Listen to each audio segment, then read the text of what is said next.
제가 합격하는 날 제 옆방에 있는 여학생의 울부짖는 소리 들었어요. 이 지금도 잘 잊혀지지 않아요.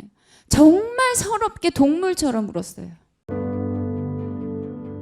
제가 왜 그렇게 독한 마음이 생겼는지를 먼저 말씀드려야 될 것 같아요. 저희 어머니랑 아버지가 20살에 얼굴만 보고 결혼했어요. 아무것도 없이. 그러니까 너무 가난했어요. 동전 100원 잃어버려서 집에 못 들어간 적도 있고요. 그죠? 1.5리터 그 사이다 물병 병뚜껑 없어졌다고 부부싸움 하시는 거 보면서 컸어요. 그러니까 저는 마음이 쉬지를 못했어요.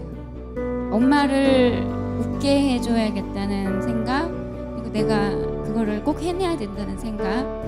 그다음에 저 되게 부자처럼 생겼죠, 여러분. 저 대학 때 사람들이 다 저 부자인 줄 알았어요. 그러니까 저는 사실 같이 생활하면서 굉장히 비참했었거든요. 그거를 드러내지 않기 위해서, 그러니까 친구들이 쓰는 씀씀이를 같이 맞춰주기 위해서 과외를 4개씩 했었어요. 그렇게 해서 서울대 가서도 계속 과외를 하면서 생활을 하는데 보니까 친구들이 너무 부자인 거예요. 경영대 애들이 진짜 내노라하는 그 그룹집 애들도 꽤 있고, 그 박탈감 느끼면서 아, 나는 사실을 해야겠구나. 근데 일단 첫 번째 갈등은 과외를 포기를 못 하겠는 거예요. 저 고등학교 때까지 저희 어머니가 아침 7시에 저를 학교에 태워다 주시면서 어머니는 그 순간 바로 이마트에 가서 밤 제가 야자 끝날 때까지 서서 일하시는 거예요. 아시는지 모르겠지만 여러분, 이마트에서 일하시는 분들은 못 앉습니다. 보시면 의자가 없어요. 제가 그게 너무 슬펐기 때문에 대학 갔을 때부터는 과외를 4개, 3개 해서 한 30만 원 엄마한테 꾸준히 드렸었거든요. 그 엄마가 제가 대학 가부터는 안 하셨어요. 근데 이제 제가 사실을 하겠다고 말을 하려면 엄마가 다시 방판을 뛰든지 해야 되는 거예요. 그러니까 제가 과외하면 그래도 서울대라고 1시간에 3, 4만 원 주는데 엄마는 그걸 보려면 8시간을 서서 일해. 도저히 못 내려놓겠는 거예요. 그래서 과외를 4개 하면서 사실을 같이 병행을 했거든요. 그리고 1차를 붙었으면 제가 아니죠, 여러분. 전 굉장히 평범한 사람입니다. 저는 그냥 더 포기할 곳이 없어서 죽을 만큼 노력했던 사람일 뿐이지 잘났거나 뭔가 머리가 좋거나 그게 아니에요. 이해되시겠어요? 그냥 어렸을 때부터 그 척박한 환경을 어떻게든 바꿔봐야겠다는 생각이 너무 강했었을 뿐이에요. 그러니까 근데 그 과외를 포기하지 않고 첫 번째 본 1차를 떨어지는데 그 옆에서 붙어나가는 부잣집 사실을 같이 공부하는 친구들을 보면서 제가 처음으로 돈이 없다는 거에 대해서 슬펐어요. 그때 제가 부모님께 말씀드렸어요. 나 1년만 밀어주라고. 1년만 밀어주면 붙겠다고. 부모님도 더 밀어주실 수 없는 상황이었고 집에서 전혀 달가워하지 않았었어요. 그래서 제가 한 달에 받는 돈은 총 30만 원. 방값 다 합쳐서, 옷값, 생활비 다 합쳐서, 식사비 다 합쳐서. 학원은 알바하면서밖에 못 다녔고요. 그렇게 하면서 제가 선택했던 방법은 뭐냐면, 어쨌든 1년이란 시간을 주셨기 때문에 학원은 못 다니지만 지금 저희 학원 같은 학원이 있었어요. 관리형 학원. 그 학원 시간표를 들고서 혼자 따라하기 시작했어요. 그럼 지금으로 치면은 아마 프리패스처럼 제일 싼 거, 그런 거를 하나 이제 친구랑 같이 그런 거를 이렇게 구입을 해서 그거를 철저하게 따라가는 거예요. 정말 철저하게 따라가는데, 그거를 흉내내기 위해서 제가 첫 번째로 한 게 뭐냐면, 가장 열심히 하는 사람들이 모여있는 집단 안으로 들어가야겠다라는 생각을 했어요. 저 혼자 하면 도대체 몇 시부터 몇 시까지 해야 하는지 감을 잡을 수가 없다라는 걸 느꼈거든요. 그래서 대한민국에서 이 시험을 준비하는 사람들 중에서 가장 열심히 하는 그 공간 안에서 마지막까지 했어요. 이해되시겠어요? 그게 여러분한테도 아마 해당될 것 같아요. 그게 왜 좋냐면요, 화장실을 가도 애들이 어떤 선생님을 평가하고 책을 얘기하고 시험 경향을 얘기하죠. 들을 수가 있죠. 그 다음에 가장 열심히 하는 사람들이 보여요. 그러면 쟤를 따라가면 붙겠다라는 생각이 들어요. 친구 없었어요, 여러분. 저 친구 다 버렸어요. 친구 다 버렸고 핸드폰도 버렸고 핸드폰도 없앴었어요. 컴퓨터 당연히 없고 혼자 지냈어요. 혼자 밥 먹고 그리고 그러면서 이렇게 주변에 이렇게 뭐죠? 혼자 이렇게 머뭇머뭇하면서 이렇게 엿듣고 다니면 사람들이 가장 열심히 하는 사람들이니까 그 열기가 저한테 전달이 돼서 외롭지가 않았어요. 여러분 생각에는 친구랑 같이 있으면 안 외로울 것 같죠? 이거는 합격할 때까지 해결되는 싸움이 아니에요, 여러분. 친구랑 같이 시험장 못 들어가잖아요, 그죠? 되게 웃긴 게 여러분, 합격하면 모든 게 회복이 되는데 너무 길어지면 있던 친구도 떠나가요. 그러니까 혼자 되는 거를 절대로 두려워하시거나 절대로 쪽팔려 하시면 안 돼요. 되게 열심히 하고 혼자 씩씩하게 하는 사람들을 멋있게 생각하지 사람들이 손가락질하지 않아요. 저도 몰랐는데 제가 서울대 법대 도서관에서 공부를 했어요. 저는 경영대인데 거기 법대 도서관에서 공부했거든요. 그럼 여러분 생각이 어떤 거냐면 고등학교 한 반이 있는데 걔네가 3년 동안 같이 다니고 있어요. 근데 어느 날 문득 어떤 여자애가 와서 앉아있어. 근데 걔가 누군지 아무도 설명을 안 해줘. 근데 누구보다 열심히 공부하고 누구보다 최선을 다하고 정말 무서워. 사람들이 처음엔 놀래서 저를 쳐다보다가 나중에는 경이롭게 쳐다봤대요. 아, 너무 존경스럽다는 그런 식으로. 그러니까 처음엔 미쳤다고 했다가 나중에 이제 그렇게 된 거죠. 제가 말씀드리고 싶은 거는 장소가 상당히 중요하다는 거예요. 가장 열심히 한 사람들이 자꾸 육안으로 보여야 됩니다. 여러분 공부하시다 보면은 슬럼프를 탈 거예요. 슬럼프를 타고 돌아갔을 때 그 기운 안에 다시 빠져들거든요. 그리고 나만 겪는 슬럼프가 아니라는 게 보여요.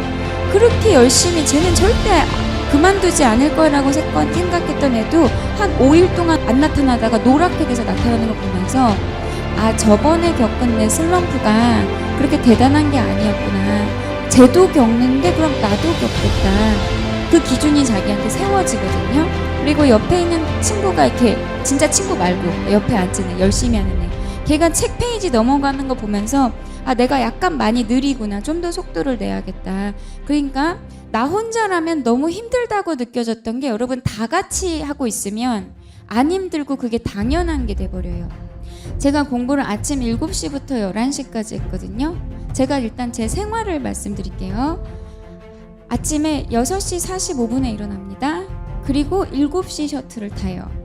다 하고 잔 거예요. 다 씻고 다 옷 입고 양말까지 신고 가방 줄잡고 잔 거예요.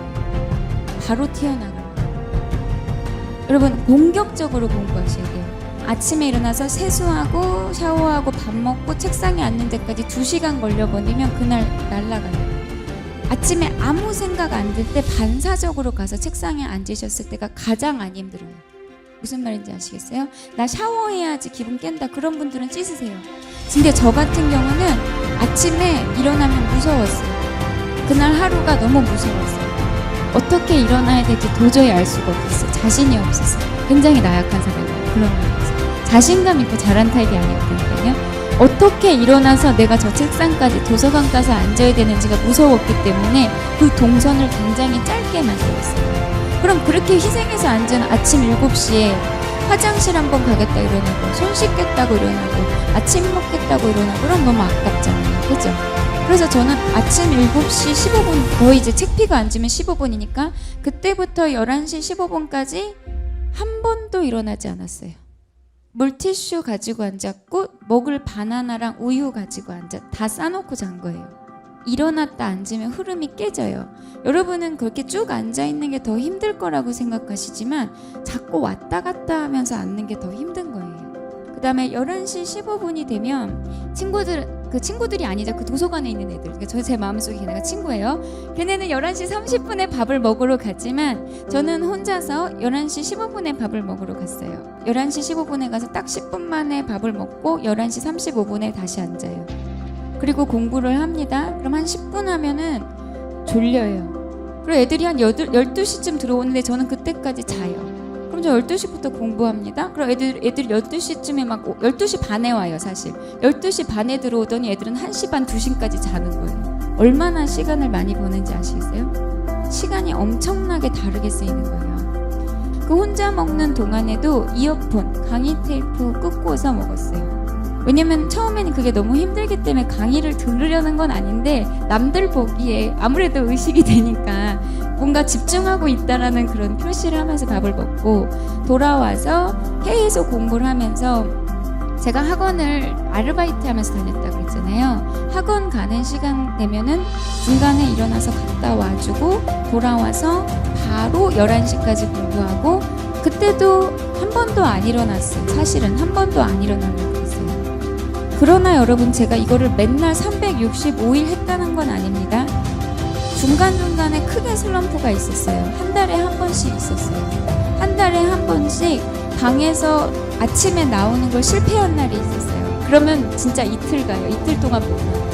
이틀 동안 울면서 있어요. 일단 놓치기 시작한 게 너무 아깝고, 다시 어떻게 해야 될지 모르겠고, 그 다음에 합격하는 방법을 모르겠는 거예요. 그렇게 울다가 어차피 나는 도망을 못 간다는 걸 깨닫고 울면서 다시 올라갑니다. 올라가서 제가 아까 말씀드렸죠. 그래서 공부 장소가 중요한 거라고. 항상 익숙한, 항상 열심히 하는 애들이 있어요. 그럼 거기에 앉아서 사실 책상에서 엎드려서 2시간 정도 더 울었어요. 속상해서. 얘는 열심히 했는데 나는 못했구나. 2시간 있다가 딱 공부를 시작했는데 이게 웬걸? 너무 잘 되는 거예요. 여러분, 슬럼프 오면 몸이 바닥난 거예요. 슬럼프는 항상 있는 거니까 그 다음은 무조건 올라가요. 이해되시겠어요? 내가 다운되는 건 내가 정말 열심히 했다면 괜찮아요. 물론 그 순간 너무 괴롭겠지만 여러분, 그거 누구나 그래요. 제가 왜 느꼈냐면, 그렇게 제가 이제 슬럼프를 겪고 이제 공부가 높이 하늘을 치고 있을 때 거기 열심히 하고 있던 애들이 사라져요. 그리고 걔네가 3일 있다 와요. 보면 알아요. 아, 쟤 슬럼프였구나. 근데 저는 알아요. 걔 합격할 거. 걔도 알아요. 저 합격할 거. 같이 다 합격했어요. 거기 있던 사람들. 1년 뒤에 여기서 합격하는 사람 나옵니다. 진짜로 나와요. 믿으셔야 돼요, 여러분. 이런 사람들 진짜 안 돼요. 같이 시작했던 애들 붙는 거 보고 그제야 불 붙는 사람들 안 돼요. 그러면 얼마나 지치는지 알아요. 그러면 이건 단거리 싸움이에요, 여러분. 100m 단거리로 빨리 뛰고 나가면 돼요. 진짜 공부 내용을 완벽하게 다 알아야 되는 게 아니라 1년간 미친 듯이 뛰면 점수가 확 올라서 끝나요. 근데 그걸 혼자 마라톤 뛴다고 생각해보세요. 내가 10년 전부터 마라톤 뛰어도 1년 동안 단거리 딱 뛴 애보다 못 뛰어요.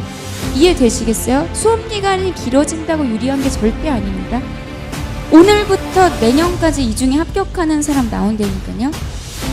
그건 나일 수도 있는 거예요. 그걸 남을 통해서 입증한 다음에 뒤따라 들어가면 힘이 너무 빠져요. 이해되시겠어요? 내가 처음 하는 그 1년 동안은 몰라요. 왜냐면 내가 아는 사람 중에 합격한 건 못 봤잖아요. 어쨌든 선배는 봤지만 그죠? 나랑 같이 시작한 사람 중에 못 봤잖아요. 그때 믿음을 갖고 그냥 밀어붙여야 돼요. 저도 그게 진짜 힘들었거든요. 그 1년 이 중에 합격한 사람이 나올지 말지 모른다는, 일단 그거 자체가 믿음이 없기 때문에 나도 될 수 있다는 기준조차도 안 세워지는데, 가장 열심히 하는 그룹 중에 있으면 여기 안에서 내가 열심히 하는 10% 안에 들면 되는구나, 여기서만 밀리지 않으면 되는구나, 그게 기준이에요. 기준이 있으셔야 돼요. 혼자 열심히 10년 전부터 공부해온 사람들하고 그거 아니라니까요. 그냥 딱 1년 100m 완주 딱 그거라니까요. 옛날부터 공부해온 사람도 딱 1년 동안 열심히 하면 그걸로 결정이 나는 거지, 과거에 공부했던 게 점수 그렇게 되는 게 아닙니다. 여러분, 이 중에 나옵니다. 제가 말씀드렸어요. 여러분, 이 중에 합격자 나와요. 그때 제가 하면 나도 할 수 있었네? 늦는 거예요.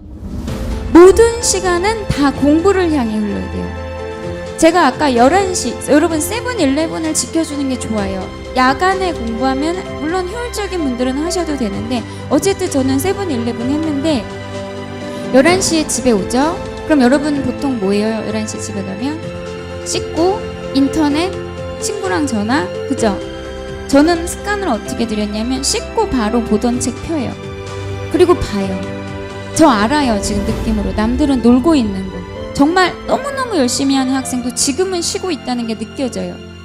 그리고 잠이 올 때까지 봐요. 그때 엄청나게 봅니다. 제가 마지막 잠드는 순간까지 책을 보려고 스탠드만 켜놓고 잤어요. 단 1분도 누워서 딴 생각하다 잠드는 게 아까워서. 그렇게 하셔야 돼요. 그렇게 모든 시간을 활용하면 여러분 1년 안에 붙을 수 있어요. 근데 그게 너무 어렵다고 생각하지 마세요. 습관이 되면 그냥 자동 반사적으로 되는 거예요. 여러분 핸드폰 갖고 놀 때 그냥 시간 가는지 모르잖아요. 근데 되게 행복해요? 그건 또 아니죠. 그냥 하는 거죠. 마찬가지로 그냥 하는 게 돼요. 그냥 가만히 있어도 나는 시간이 가면 갈수록 실력이 쌓이는, 강의를 항상 꽂고 계시고 책을 항상 펴놓고 계시고 시간을 버리는 시간 없이 그렇게 움직여 주셔야 됩니다. 제가 그렇게 했던 건 아까 처음에 말씀드린 것처럼 저는 돈이 없었고 돈이 없었기 때문에 그 단 하루도 더 할 수 없을 거라고 생각했어요. 무슨 말이냐면 돈을 더 주시면 하고 싶다 그게 아니라 처음 생각은 1년밖에 못 한다는 걸 알았고 두 번째 생각은 너무 비참해서 단 하루도 더 하고 싶지 않았어요. 너무 고단했기 때문에 정말 한 번 더 보는 건 진짜 생각하고 싶지도 않았어요. 즐거우면 안 돼요. 지겨워야 돼요. 여기가 너무 싫어야 돼요.